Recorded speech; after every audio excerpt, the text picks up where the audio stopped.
Maybe we need a gavel. Yes. Anyway, good evening, ladies and gentlemen, to the executive meeting, 30th of June.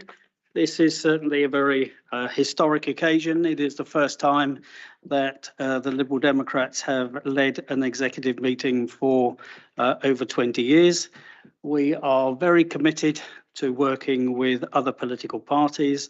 That is why we are working in partnership with the Labour group and the independent councillors.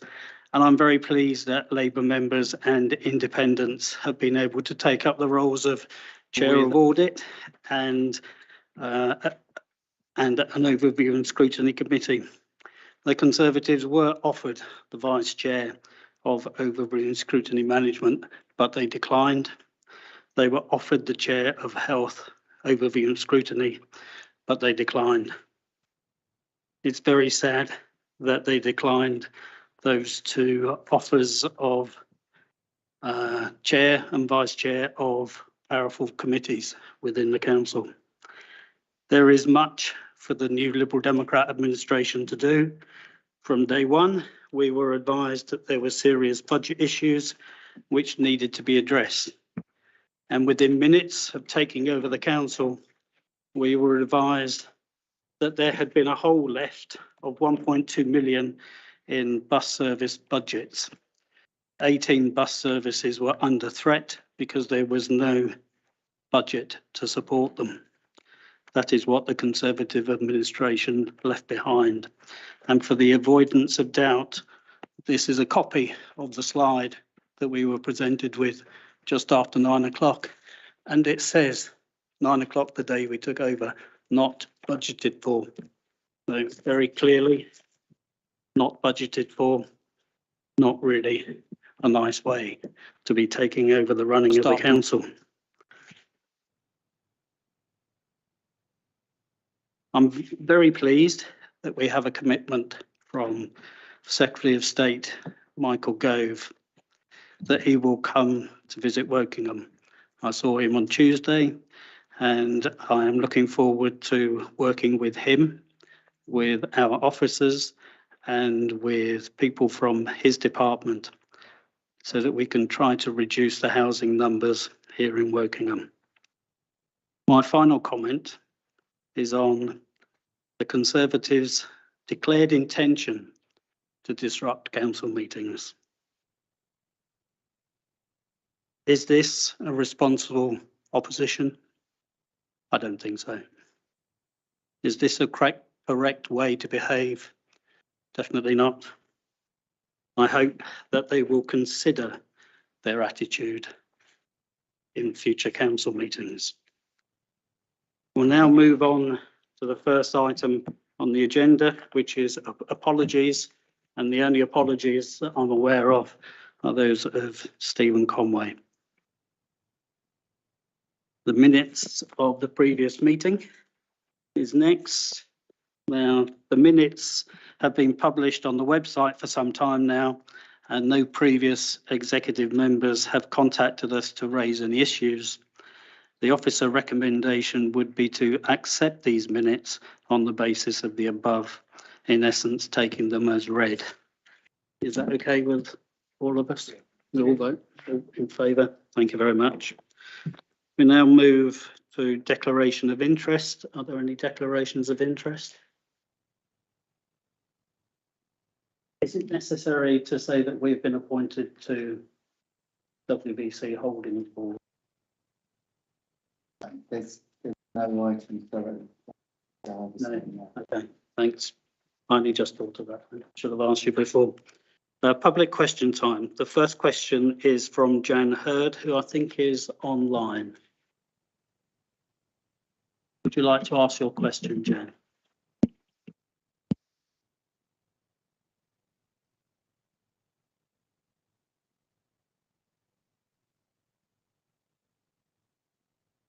Hello, can you hear me? Hello? Yes, we can hear you. Yes. Sorry, yes, you went quiet when I was speaking, I think. Yes, thank you. Thank you. My question to the executive was following comments made by coalition members on BBC Radio Berkshire before the local election. Will they please take Hall Farm off of the local plan update and also ensure that recent relevant policies and voices are given full weight in planning matters?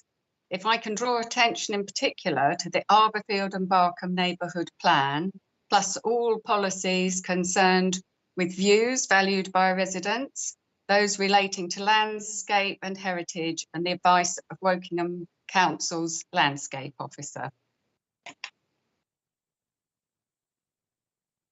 Good evening. May I call you Jan?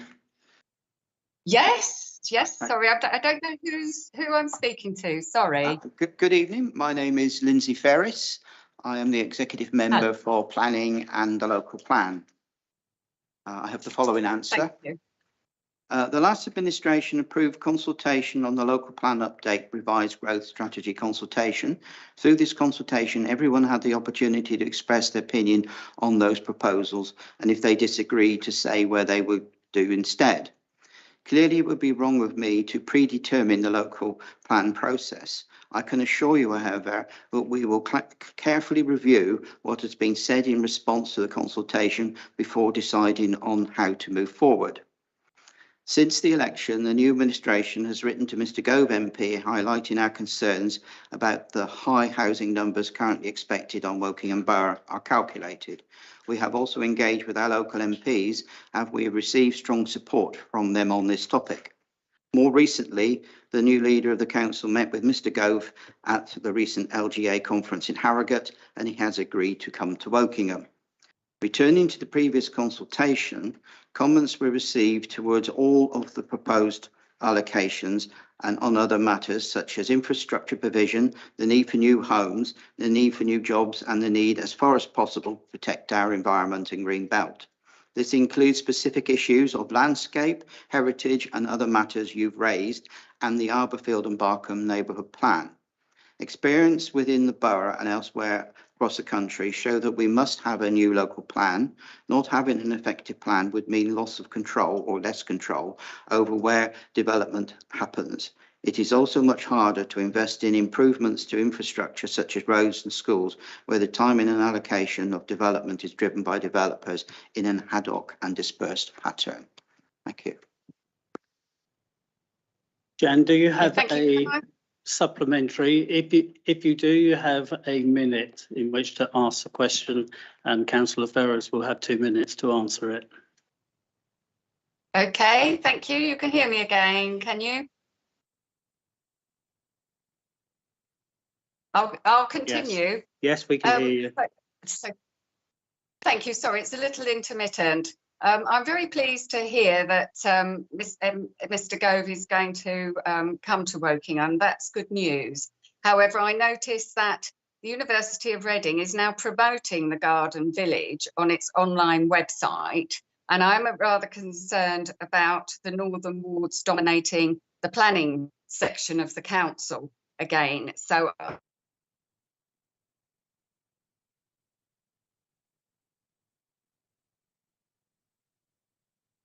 make the point that fewer than 4,500 houses at Hall Farm would be uneconomic. Jan, just a moment. You froze, yes. So we missed part of your question. Do you want to start again?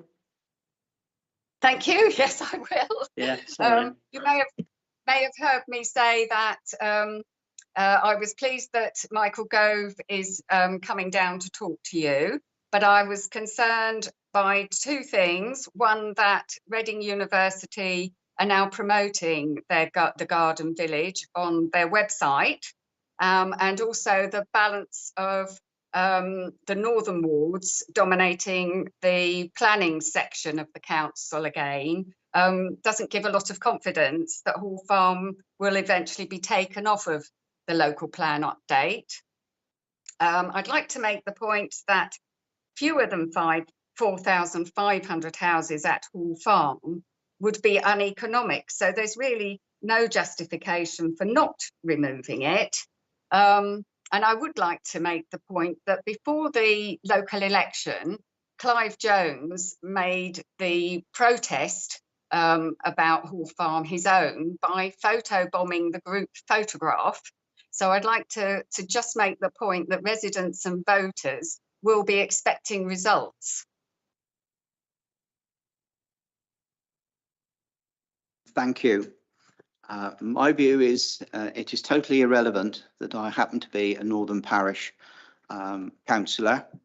I will be doing this role strictly in line with the planning rules and what we do. And one of the reasons that we have been approaching Mr. Gove is that we want to be able to explain to him, we're here in Wokingham and there are other councils as well who are affected, that where we have a good case to be able to present to him to see whether we can get a new calculation done regarding this area.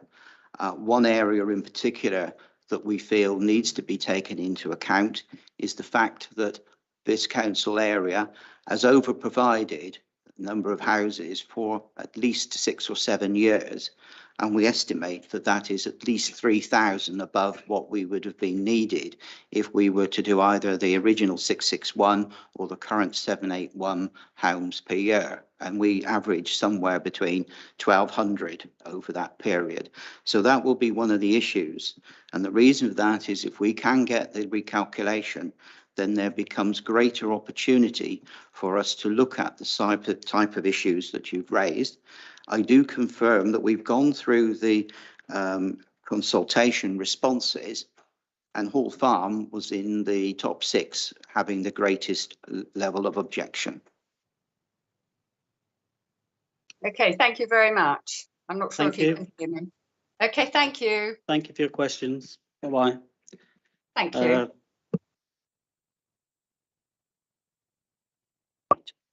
The next question is from Laura.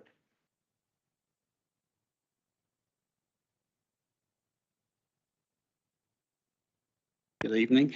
And your question is for Imogen. Thank you.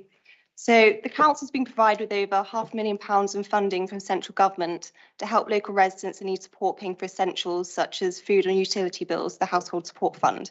And the previous Conservative administration had drawn up plans for how to allocate this, and I'm pleased that the council's continuing with it. The fallout from this pandemic continues to hit people hard, and the council must ensure it's doing everything it can to help residents.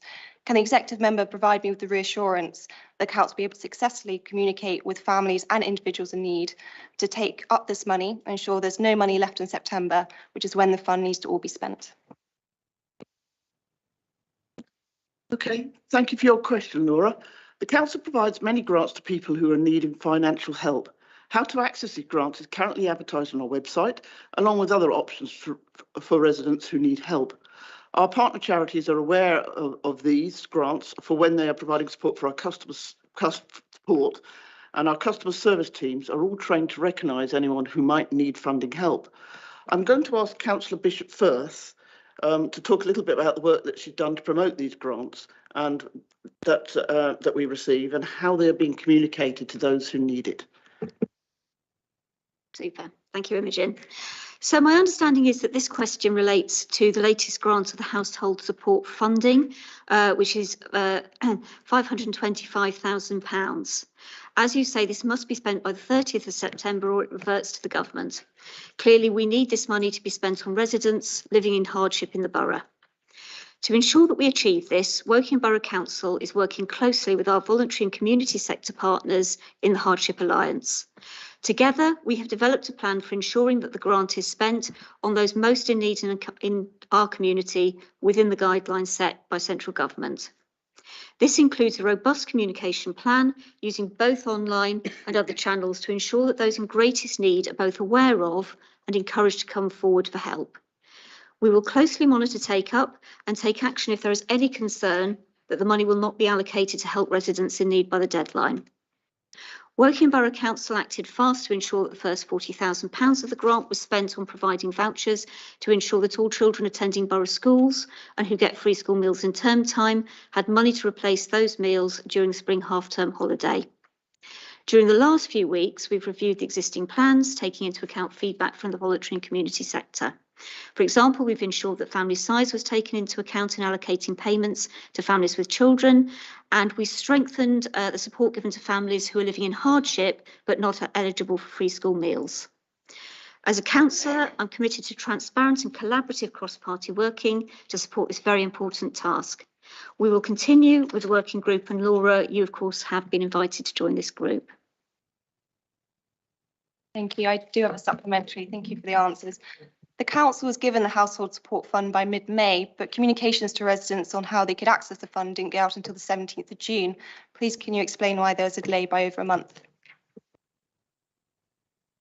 Okay, thank you for your supplementary, Laura. As stated, Woking Borough Council acted very fast to make sure that the first £40,000 of the grant went to children for the spring half-term holiday in May. We then, as I said, we reviewed the existing plans so that we could take better account of the needs of people, and the money, the bulk of the money will go out to help families during the summer holidays and should be with them for the start of those summer holidays. Thank you very much, Laura. Our next question is from Norman to Councillor Ian Shenton.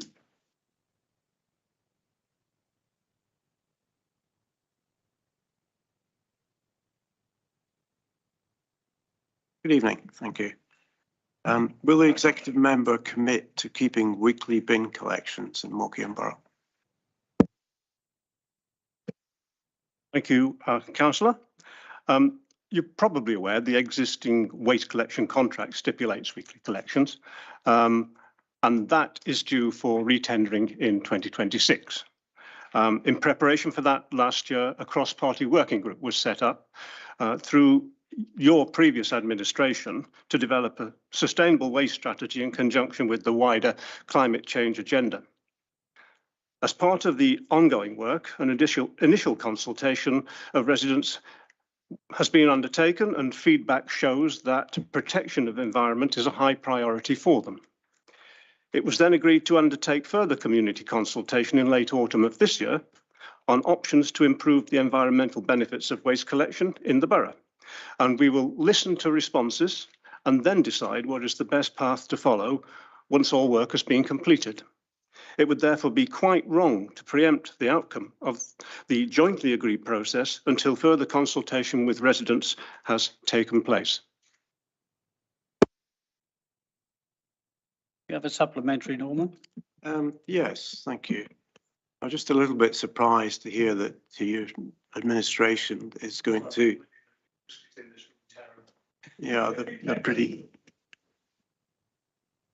I was just a bit surprised to hear that you're planning another consultation, given that at last week's council meeting, you ignored the residents' desire for an all-out elections, which was expressed through a consultation.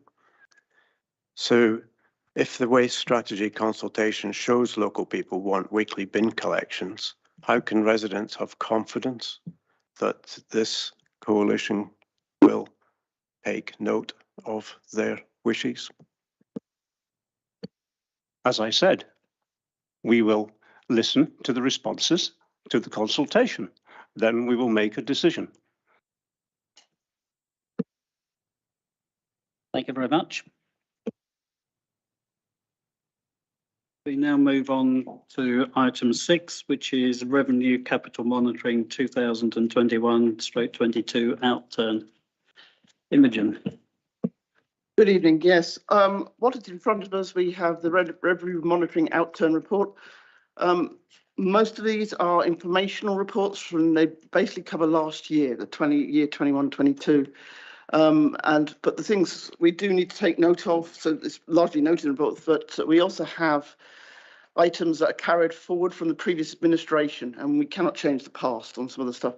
It also includes the pay award for the staff, 1.75% cost of living pay award. And this is what we need to agree this evening.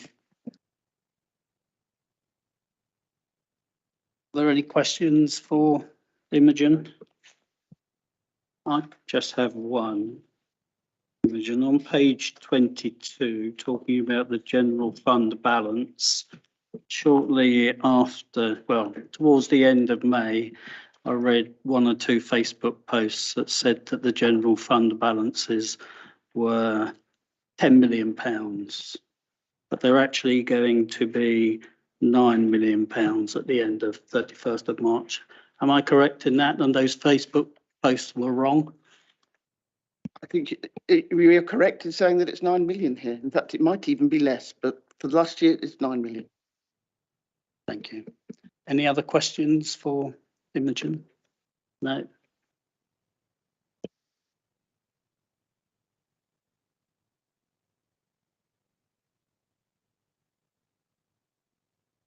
So we vote on the recommendations set out on page 17. All of those in favour of the recommendation?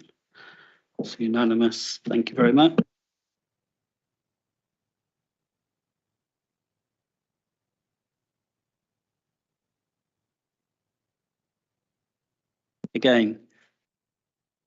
Again, this is very much a retrospective report and it covers things from the previous administration.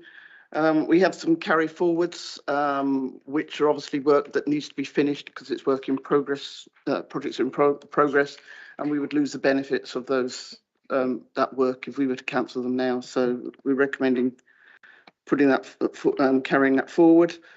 But it does cover the reduction of the capital programme budget, and so obviously it's some money that's that's not being spent. And we are using some affordable housing S106 receipts to fund learning disabled accommodation projects in this year's current capital programme. So by all means, and I think Prue, you had a comment on one. I'll leave that to ask that. Thank you. Let's say a very brief thing first about 4E, which is the budget environment from primary basic needs to secondary.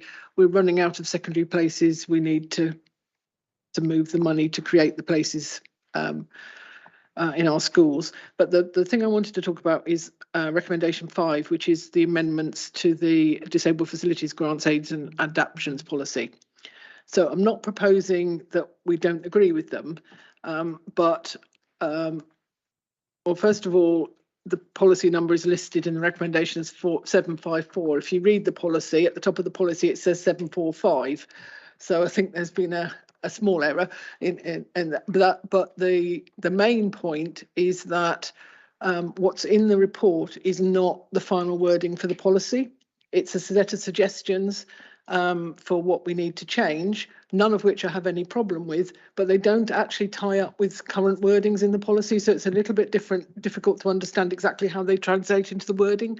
So what I'd like to do is add to that recommendation, and as well as approving them, say it's subject to, let me read this out, what I've written down.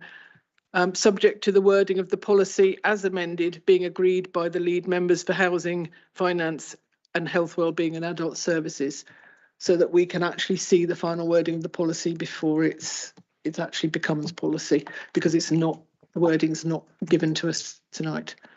I don't anticipate there being any major problems, but I just think we need to be confident that we've understood what's going on.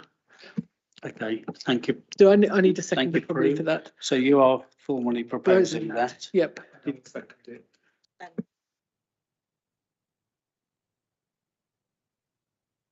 And the director of whichever is the right one. Yes.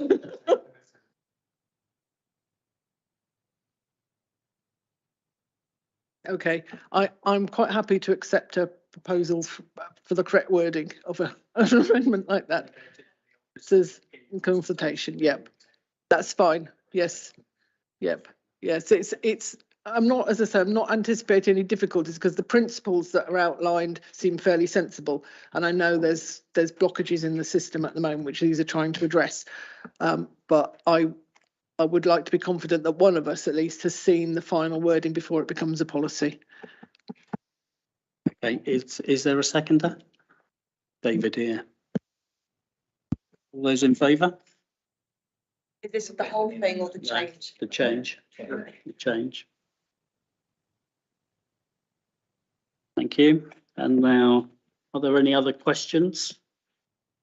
I think in summary, what we have here is sort of things that we felt that needed to go ahead, such as building the SEND school, the learning disability accommodation, and things that we have to do as a council and can't stop. So a lot of this is what that is, or it's ring fenced in other ways, the housing budget as well. So yes, if anyone's got any questions. Any questions for Imogen? So we get the wording right.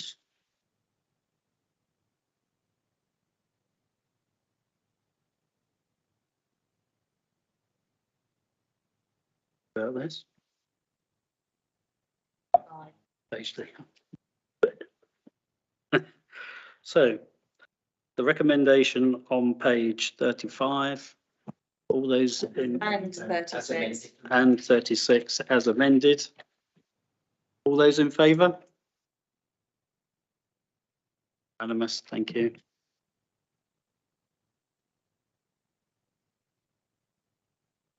Tackling poverty strategy. Rachel. Thank you, Clive. I am very pleased to be able to present the Tackling Poverty Strategy and High-Level Action Plan to the Executive and would like to recommend that we approve this. This is the first time that Woking Borough Council has had a strategy aimed specifically at preventing and working towards ending poverty in our borough. The strategy was developed in partnership with the voluntary and community sector through the Hardship Alliance and a working party which included councillors from all across the chamber. I'd like to thank everyone who was involved in this and to particularly mention Laura Blumenthal, who led the exercise. We want Wokingham to be a borough where no one lives in poverty, where everyone can achieve their potential and where residents are happy, healthy and valued. We believe that Wokingham Borough Council and our wider community can make a real difference to make this happen. The Tackling Poverty Strategy signals a focused ambition to making this a reality. Wokingham is generally an affluent borough. This benefits the majority of our residents, but unfortunately can make life even harder for those who are on the lowest incomes. This includes many of our essential key workers, carers and retired residents. Many of these residents were living in poverty before COVID-19, and the pandemic, followed by the cost of living crisis, has exacerbated the situation and is hitting our residents who live on lower incomes very hard. We also have an increasing number of residents who have been newly pushed into poverty because of these events. This situation is only likely to worsen in the short term as interest rates, food and fuel prices continue to rise. We recognise Wokingham Borough Council's responsibility for doing all that we can to support and empower these residents in a way that preserves their dignity and choice during tough times. We also recognise that we're in a unique position to work with residents, schools, businesses and the voluntary community sector to identify the causes of poverty in the borough and directly or through our influence do everything in our power to tackle those causes. This strategy is therefore the first step in a longer journey for us to do everything that we can locally in order to support our residents on the lowest incomes and to do what we can towards preventing and ending poverty in the borough. Our aim is for Wokingham Borough Council to be one of the leading local authorities in the country for supporting low-income residents and for fighting poverty in a generally affluent area. We're committed to changing the way that we work as a borough and to working with our wider community in order to achieve this. Since the working group first met, global conflict has forced many to flee their homes with nothing, and we are welcoming some of these people as new Wokingham residents. The same conflict has pushed up prices of essentials even higher than before. The cost of living crisis is hitting Wokingham residents hard, and Wokingham Borough Council needs to meet these increased challenges.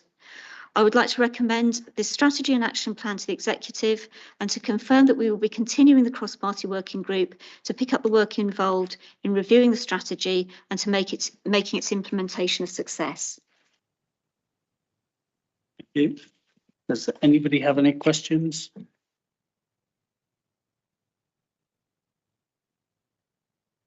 Right. Okay.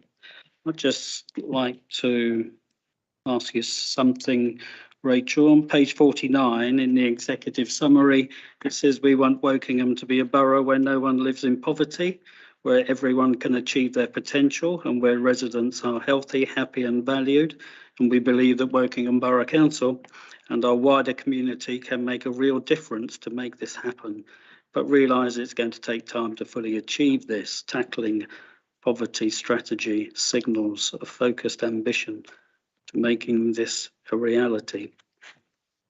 We can all absolutely agree with that. That was the policy of the previous administration. It is also the policy of this administration as well. So for us, tackling poverty is extremely important. The Borough Council can make a difference to the lives of some people by helping with signposting and helping in several different areas, and we will be doing that as much as we possibly can over the next municipal year.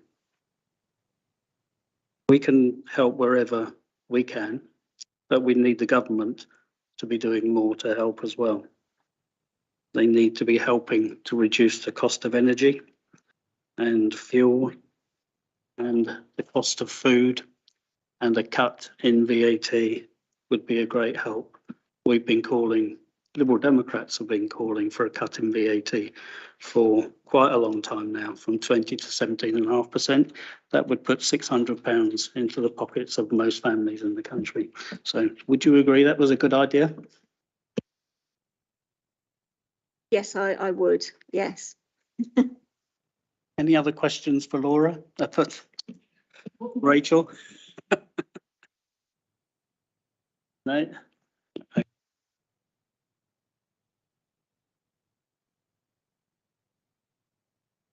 The recommendation on page 49.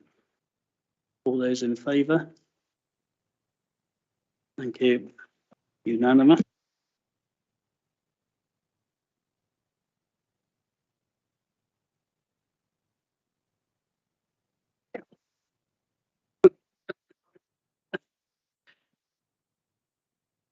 Can the other microphones be used if I leave mine on all the time? They can, right, okay. I'll leave it on all the time. Yes. Okay, so the purpose of this report is an extension of the term of community asset transfer leases granted to towns, parishes and community groups. A longer lease term will enable greater investment by towns, parishes and community groups as part of their management of local community assets. I can see absolutely no reason why we shouldn't be going ahead with this. Any questions? I would like to ask, does this cover the Pinewood Centre? And has any discussions taken place with Wokingham without Parish Council? It doesn't cover the Pinewood Centre at the moment, and I'm not aware of any discussions happening with Wokingham without town parish council, but would certainly be open to doing that and talking to them so that they can benefit from this increase from 30 to 60 years. Any other questions? I just suddenly thought, thinking about it, that I probably need to declare an interest in that I'm leader of Wokingham Town Council on this, so which would be possibly one of our. If that's correct, then David And I've needs. got to, yes, and I've got to declare interest as the leader of Early Town Council. You're right. And I'm a member of Wokingham Town Council. Right, I'm an early town councillor as well, And I'm a Winnish Parish Councillor along. and so was Paul.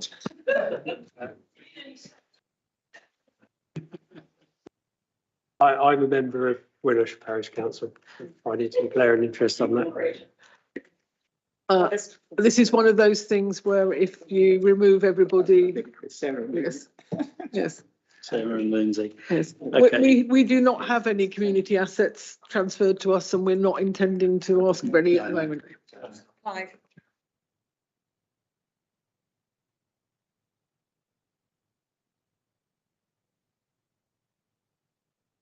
So we didn't need to do all those declarations. But it doesn't do anything. Doesn't do any harm, but we didn't need to do it. That's fine. Okay, right. So the recommendation on page 87. I'm assuming there's no more questions.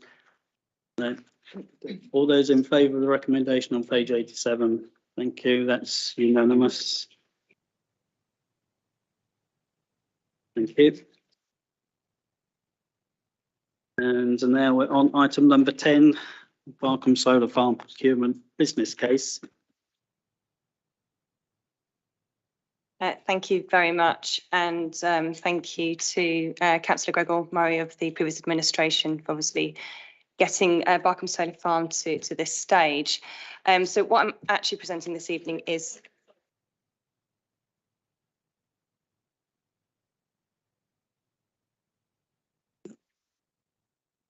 No real need for an interruption though, Pauline. Thank you.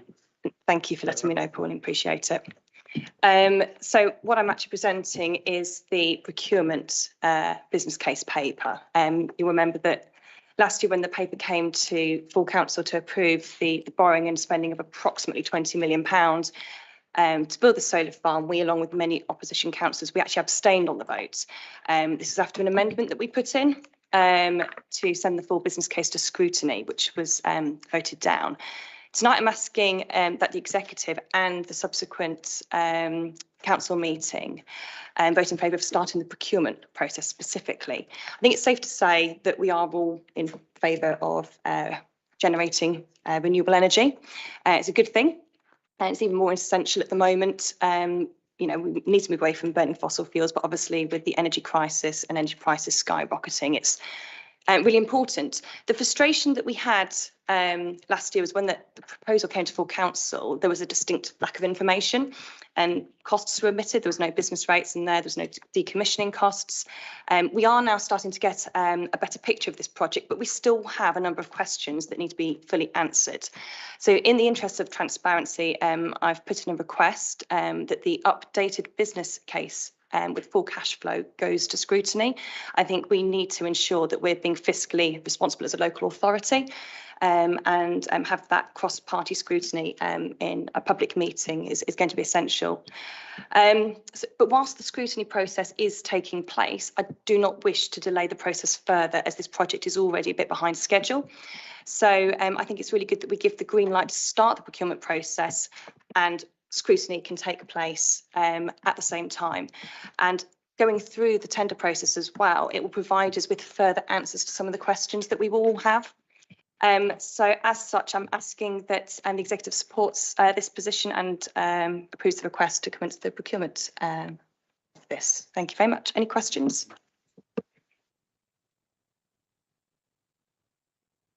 I can just say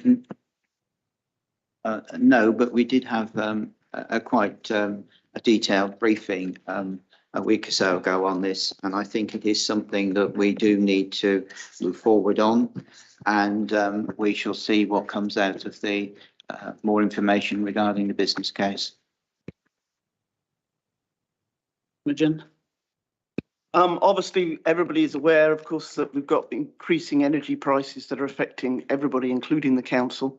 So in terms of a financial interest, I'd certainly say that I would like to see this move forward and be looked at. It still needs to be looked at properly. The business case isn't there yet, but it looks like it would be a good from an investment point of view, so from financial point of view. So, yeah, let's go. Oh, sorry. I still have some difficulties with the figures because when the proposals for solar farms were still talked about, there were supposed to be 4 solar farms for £20 million, and now we've got 1 for £20 million with costs rising. Do you think have we had a good explanation as to why the costs have now gone up to £20 million? Well, it's actually above that at the moment, given the increased costs. We're going to have to be careful here if we don't stray into part 2 territory. Yeah, I'm not talking about the procurement amount at the moment. I'm talking about total project costs, and it's in the public domain, the total project costs. So, but no, I appreciate it. Thank you. I can't explain what happened in the previous administration. That's not for me to answer. What we need to make sure is we look forward. And this is why I've asked for an updated business case with a full cash flow. We had a meeting, a briefing with officers last week to look at this. There are still some questions that need to be answered. It was still quite high level and there are still things that need to be added in there. And I'm feeling more confident, but there are still questions. And I have reached out to Councillor Murray as well, offered him briefing with officers and myself if there's anything he wants to know as well. And I want to ensure that we as a council as a whole are happy that, fiscally we're going down the right route. But there are still questions, but as I say, I do not want to delay the procurement process. And as I say, that procurement process, it will bring us more questions. The more we go along, the more we know, the more we understand. So. You approve? Just to briefly, I think it is right to agree the procurement process. I think we have had significant briefings. There are things we still need to know. We will always need to know. On the other hand, I think we accept that we will never know everything because the situation is fluctuating so much with regard to energy prices and that kind of thing. So I think I've got enough confidence that this is a sensible thing to do and start the procurement, and the business case will evolve as time goes on. That's just how the nature of the beast. So we're in a better position. We do understand more. We have been offered briefings, and I don't think any of us wants to talk about it in part two. Particularly, there's no need at this point because we have arranged for more of the information to be in part one in any case. Traditionally, the whole bits have been in part two, and there's a lot of it that could be in part one, which is about process, and some of that has got into part one this time, which we're hoping to continue as a practice to be as transparent as we can be. But clearly, there are some things which we cannot talk about in public because we don't want to tell people who are about to tender for our projects how much we expect those projects to cost. And they don't particularly necessarily want their rivals to know either. So it's a complicated thing. So there are some things we must keep confidential, but we will try and be as transparent as we can, I think, won't we? Okay. Can I just come back in quickly? So one of the things I have specifically requested that we get to have a look at is obviously best and worst case scenarios, which is something that we've not had. So we've had what they expect, but obviously in the last year since it's actually got approved at full council, things have changed drastically and the business case is very, very different now, and we need to look at the full range. And also we need to look at decisions about the power purchase agreement as well. Are we going to sell it to ourselves as a local authority off our energy costs, or are we going to sell it to energy suppliers, and actually what the best way of doing that is? So this is the kind of information we need to be looking at going forward. Okay. Okay. Thank you, Sarah. Any other questions for Sarah? No? All right. All those, the recommendation on page 91. All those in favour? Unanimous. Thank you very much. And I think that is the end of this meeting. Thank you very much. Thank you for attending the meeting. I hope you enjoyed it.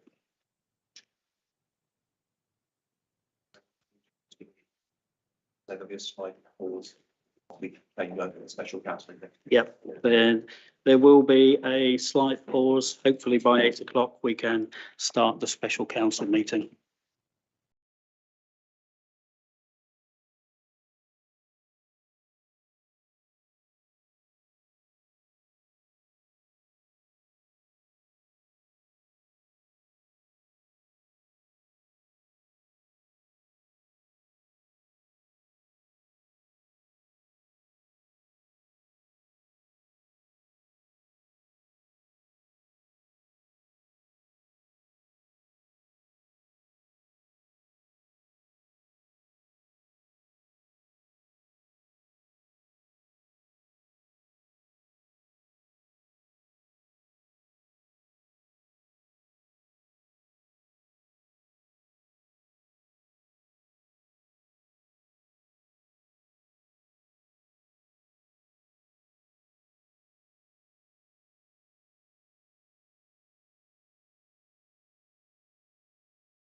Good evening. Welcome to Special Council Executive. Starting with the first item, election of a chair.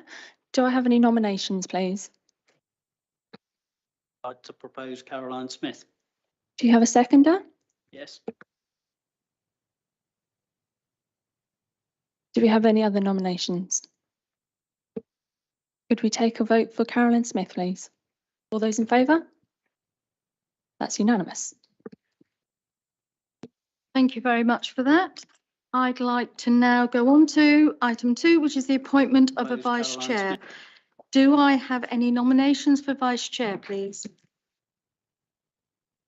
I'd like to propose Beth Rowland. And do we have a seconder? Thank you. Then I'd like to take a vote on the proposal for Beth Rowland as the deputy. Thank you. Congratulations. Thank you. Thank you. Right, third item, are there any apologies for absence? Councillor Conway, Councillor Bray will be substituting. Thank you. Item 4 is the minutes of the last meeting on the 30th of July 2020. I think Clive Jones, you were the only one at the meeting, so do you think the minutes are correct? Yes. Thank you. Okay.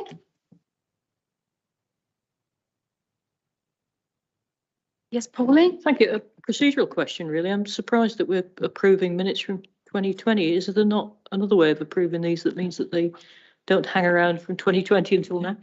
Unfortunately, we have to agree them out at the next meeting, and this is the next meeting, so they were unusually 2 years apart. Thank you. Thank you for clarifying. May I just check that they have been published in the draft Yes. minutes? Yes. Thank you, Councillor Bray. Okay. Do we vote on them? Can I have a vote?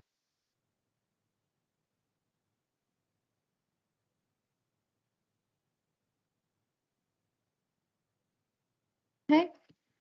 Do we have any declarations of interest on this agenda item? Okay, thank you. I don't think I have any public questions. No, and I have no member questions either. Thank you. Right, we're going on to number 8, which is the main agenda item.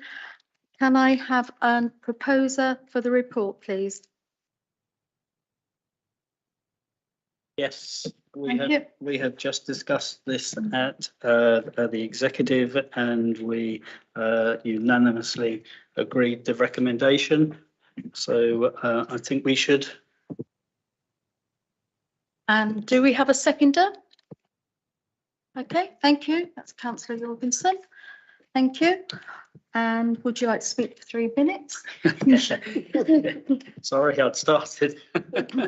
So we have just approved this at the executive just a few minutes ago, and I think we should just go ahead with it. I don't think there's anything to add to the discussion that we had. Thank you. Thank you. I had a question actually on this, which it may be one that Clive can answer, it may not, that I have to refer to an officer, and that's fine either way. That I've been having a discussion all week online with Sarah Morgan regarding this business programme and how it works, who's explained. Sorry, not really, because we questions, because the next bit, I was going to ask if anybody wishes to speak against the report. And if nobody wishes to speak against the report, then we'll go straight to a vote. So if you're going to speak, was it against the report? No, I'm in favour of the proposal, basically, but I did want this question answered. Now, I'm happy to take it up with an officer outside this meeting, but it does relate to the financing of this proposal and the strength of this case. Okay, would you like to take up with a particular officer then? Okay. Well, the officer who I've been in communication with is not here, basically, but I can do it afterwards. Fine, Okay. yeah, no problem. Thank you very much for that. So, oh, sorry, Councillor. Yes, please. Well, no, sorry, don't we go straight to the vote? I'd just like to ask. No. Could I ask a related question, which will actually strengthen the? No, sorry. What I understand is if you want to speak against the report, then yes, you can speak. But if nobody wishes to speak against the report, we go straight to So a I could vote. use Clive's tactic from full council, which is to speak against it, but in favour, and say that I Are would, you saying now that you want to speak against? well, you did that at full council, I recall. You said you wanted to speak in favour and then continued to speak against. No, what I did at full council was saying that I was proposing it, but I would be speaking against it. Slightly different. To Slightly what you're different. saying. It is just a small, very small point, which is about the contracting. Sorry, could you then email me? Yes, or certainly. Clive? Yeah, Okay, thank you certainly. very much. So can we go to, there is nobody else? Then can we go to vote to agree on the recommendations set on the report? All in favour? Thank you. Recommendation is passed.